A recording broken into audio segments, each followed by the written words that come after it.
Hello everyone, this is the Afro Adventure here with another album review, and today's album is Emotional Mugger by Ty Segall.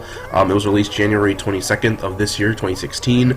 Some chart information, it peaked at number 136 on the US Billboard 200 and number 6 on the US Billboard Independent Albums.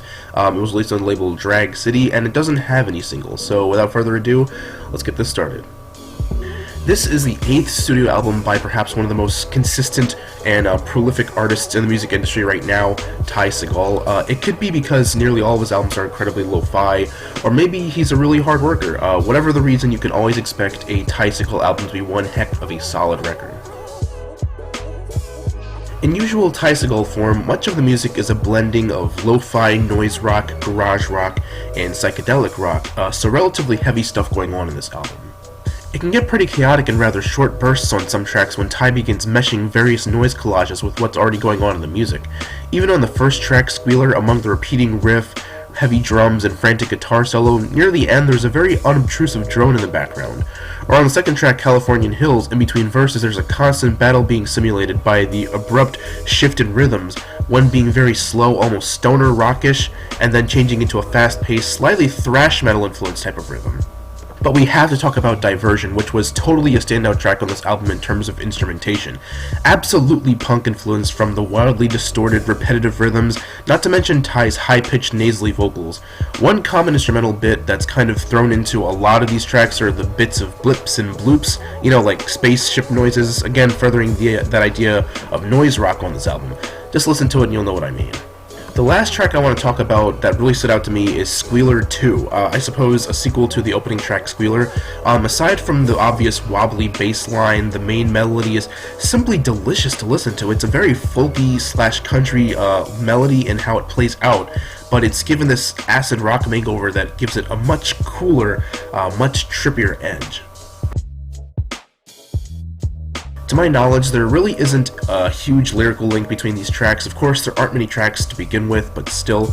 Like the first track, Squealer, is talking about how he spent a year in the Jackson Square, a park in New Orleans, eating soup and cutting his finger by accident. The very next track, California Hills, is talking about how he misses getting candy, a slang term for cheap thrills.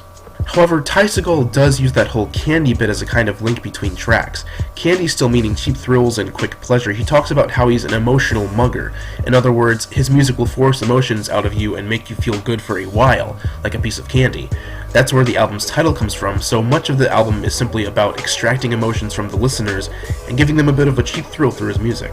But even to Ty himself, he acknowledges that many of the songs he writes don't really have much of a meaning, and he doesn't give them a meaning until after they're written.